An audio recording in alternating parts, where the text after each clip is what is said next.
देखिए, ना जवान ना किसान, मोदी सरकार के लिए 3-4 उद्योगपति ही हैं भगवान। ये आप बात समझ लीजिए। 2.5 महीने से ज्यादा चलते इस आंदोलन के दौरान 170 से ज्यादा देश के किसान भाइयों की शहादत। इसके चलते देश की सरकार ने आखिर क्यों मौन धारण कर रखा है? सरकार अपने मौन को और अपनी चुप्पी को कब तक तोड़ेगी? सरकार की मौन और चुप्पी के कारण लगातार देश के किसान भाइयों की शहादत होती जा रही है। दिन प्रतिदिन बढ़ती ठंड के दौरान, दिन प्रतिदिन हो रही देश के किसानों की सुसाइड और आत्महत्या के दौरान ये आंकड़ा दिन प्रतिदिन बढ़ता जा रहा है और देश की सरकार इसकी ओर ध्यान केंद्रित नहीं कर रही है। लेकिन कल तोड़ी तो है चुप्पी प्रधानमंत्री जी ने कि आंदोलन खत्म करो, बातचीत करते हैं, चर्चाएं करते हैं और मसले को निपटाते हैं। देखिए, अगर हर चीज का समाधान बातचीत से निकल जाता ना, आप जिस तरीके से लोकतंत्र के अंदर, डेमोक्रेसी के अंदर लोगों से उनकी आजादी, उनकी बोलने की आजादी, जिसे हम बोलते हैं राइट टू स्पीच, यानी अभिव्यक्ति की आजादी, जो आप छीन रहे हैं ना, और देश के अंदर जो तानाशाही आप कायम करना चाह रहे हैं, वो कश्मीर से कन्याकुमारी तक पूरे भारतवर्ष का हर एक नागरिक देख रहा है। आप क्या समझते हैं, जब आप बिहार के अंदर बोलते हैं कि भैया अगर कोई प्रोटेस्ट में जाएगा, प्रदर्शन में जाएगा, तो उसे सरकारी नौकरी नहीं मिलेगी, तो क्या ये देश नहीं सुनता?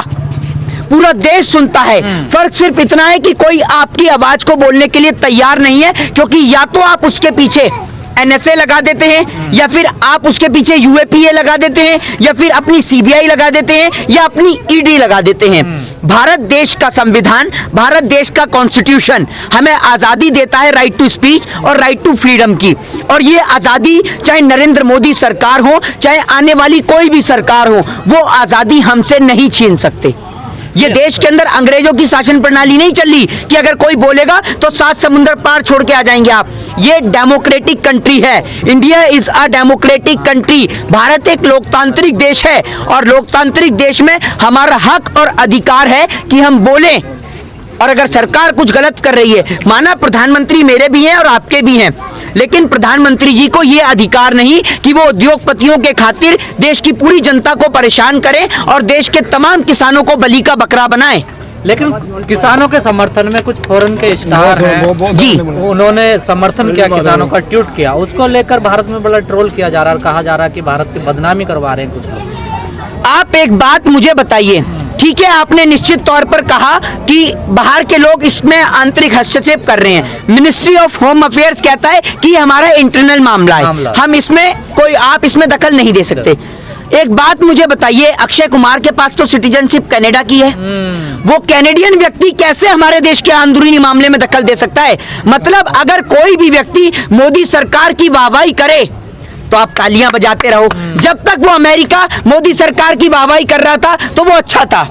जब तक अमेरिका की सिटीजन, अमेरिका के नागरिक, वहां के लोग मोदी जी की तारीफ करते थे, तब तक अमेरिका के सिटीजन अच्छे थे। जिस दिन वो अगर बुराई करने लगे तो वो बुरे हो गए। आपका तो बस नहीं चल रहा। कुछ लोग तो यूं भी कह दें कि इन लोगों ने पैसा दिया है पॉप सिंगर को, कह तो रहे हैं, हाँ, पैसा देके उनको ट्वीट करवाया है। तो एक बात मुझे बताइए, जो अमेरिका से प्रधानमंत्री जी को ट्वीट आते थे वो भी पैसे से आते थे क्या?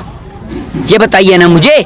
आप एक बात मुझे बताइए, आप जिन बॉलीवुड सिंगर्स, जिन एक्टर्स की बात करते हैं, आपसे ज्यादा बड़ा कोई आंकड़ा नहीं पूछूंगा, मात्र देश के अंदर के 2 बॉलीवुड एक्टर का नाम बता दीजिए और देश के अंदर के 2 नेताओं का नाम बता दीजिए जिनके बच्चे कभी सरहद पर शहीद हुए हों। बता दीजिए आप मुझे। मैं आपकी बात से पूर्ण रूप से एग्री, बिल्कुल ठीक है आपकी सारी बात। मुझे बता दीजिए 2 बॉलीवुड स्टार्स का नाम। ये कोई फिल्म की शूटिंग या मूवी की शूटिंग नहीं चल रही कि आपने सरदारों का गेटअप ले लिया या आपने फौजियों का गेटअप ले लिया तो आप फौजी बन गए।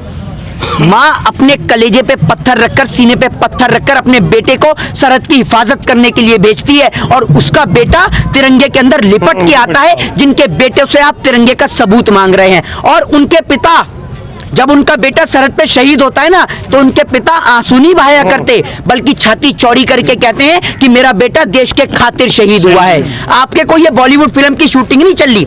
और आप एक बात बताइए, ये तो किसान है ही नहीं, हम तो आतंकवादी हैं, टेररिस्ट हैं। सारे किसान तो वहां पार्लियामेंट में पहुंच गए। हेमा मालिनी को देख लीजिए, वहां मुंबई पहुंची हुई है ना। मुंबई के अंदर मुंबई की जनता का पेट भर रही है। पहले फ्लोर पे गन्ना उगा रही है, और दूसरे फ्लोर पे ज्वार उगा रही है, तीसरे पे मक्का उगा रही है ना। यही चल रहा है ना, क्योंकि असली किसान तो वही है। तो आप ये सोच लीजिए ना, और पार्लियामेंट में पहुंच गए सारे किसान, तो यहाँ तो किसान बचे ही नहीं है। सरकार कह रही है कि हमारा आंतरिक मामला, ठीक है, इसमें दखल न दीजिए, लेकिन जम्मू कश्मीर में एक मिनट, इसमें एक बात और जोड़ लीजिए, जो आपने देश का लाखों करोड़ों रुपया इस देश की गरीब जनता का, वो गरीब जनता जो अपना टैक्स का पैसा टैक्स पे करती है, टैक्स भरती है, उस पैसे से जो आपने नमस्ते ट्रंप का कार्यक्रम किया, क्या इलेक्शन हमारे देश के अंदर थे जो आपने नमस्ते ट्रंप का कार्य किया, या आपके बाप दादा हिंदुस्तान दहेज में लेकर आए हैं जिसे आप बेचने में लगे हैं और हिंदुस्तान के पैसे को उड़ाने में लग रहे हैं? ये पैसा इस देश की गरीब जनता का है और इस पैसे का आपको एक एक रुपए का हिसाब देना होगा। लेकिन मोहित, आप CNRC आंदोलन में भी रहे हैं और जी, अभी किसानों के आंदोलन में भी आ रहे हैं, आपको नहीं लग रहा कि दोनों एक ही रास्ते पे नहीं जा रहे, ये किसान आंदोलन भी उसी रास्ते पे जा रहा है? देखिए, देश का किसान, आप ये समझिए, डेमोक्रेटिक कंट्री है, डेमोक्रेसी है, आजादी है। आप, अगर मैं नाम मेंशन नहीं करना चाहूंगा, आप अगर उन ट्वीटर्स को पढ़ें, उन ट्वीटर्स को खोलें और ट्वीट्स को पढ़ें, तो देश को लेकर किसी ने क्या लिखा है वो आपने नहीं सुना। वो नहीं सुना आपने कि कोई, जो जिनको लोग कह देते हैं झांसी की रानी, एक बार उनका ट्विटर अकाउंट तो चेक कर लीजिए कि देश को लेकर उन्होंने क्या मेंशन करा है। और यही मेंशन अगर कोई और कर देता ना भाजपा के विरोध में, तो अब तक उसके ऊपर IPC की धारा 124A देशद्रोह का मुकदमा दर्ज हो जाता और वो जेल के अंदर बंद हो जाता। जो बात वो मेरा सवाल ये है कि ये आंदोलन CNRC की तरफ नहीं जा रहा, जैसे वो स्वतः ही खत्म हो गया थका के सरकार में? देखिए, एक बात मैं आपको बताऊं, देश के अंदर देश के किसान यहाँ सड़क पे बैठे हैं और ये लड़ाई जो लोग समझ रहे हैं कि किसान की है, किसान से ज्यादा उस आम आदमी की है जो नमक तेल रोटी खाकर अपना और अपने परिवार का घर का खर्चा चलाता है।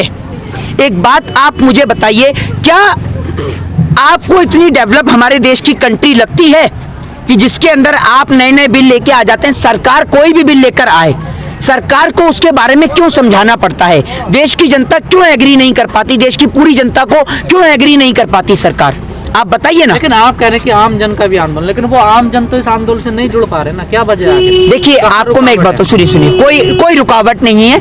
हर एक व्यक्ति देश के किसान को समर्थन दे रहा है, लेकिन वो आने से डरता है, घबराता है। क्यों आने से डरता और घबराता? इसलिए है जिस तरीके से देश के अंदर डर का माहौल पैदा किया जा रहा है, केसों के जरिए, फोन कर कर, CBI और ED की धमकी देकर, केसेस देकर, FIRs देकर और नोटिस भिजवाकर। आप क्या समझ रहे हैं हम यहाँ पर स्टैंड हैं, हम यहाँ पर खड़े हुए हैं तो ऐसे ही खड़े हुए हैं?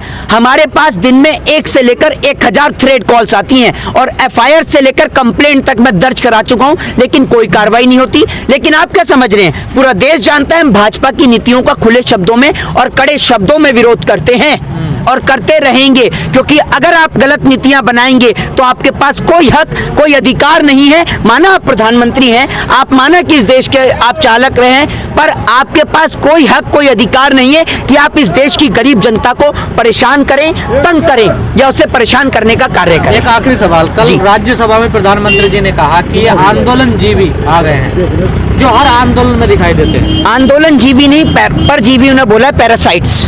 पैरासाइट्स आपको पता है किसे कहते हैं? आपने उन्हें बोल तो दिया कि पैरासाइट्स।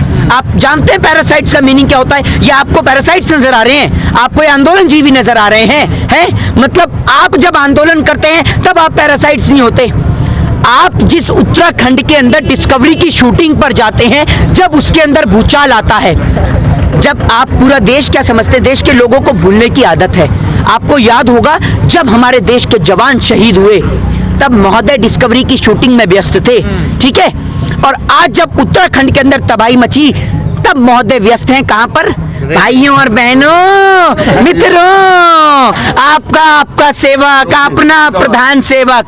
आपको एक बात बता दे, ये इस देश का किसान है, आपकी तरह फकीर नहीं है कि आपकी तरह झोला उठाएगा और चल देगा। ये किसान है और अपनी मातृभूमि तक बैठा रहेगा और डटकर बैठा रहेगा जब तक इसकी मातृभूमि का हक और अधिकार इसे वापस नहीं मिलेगा।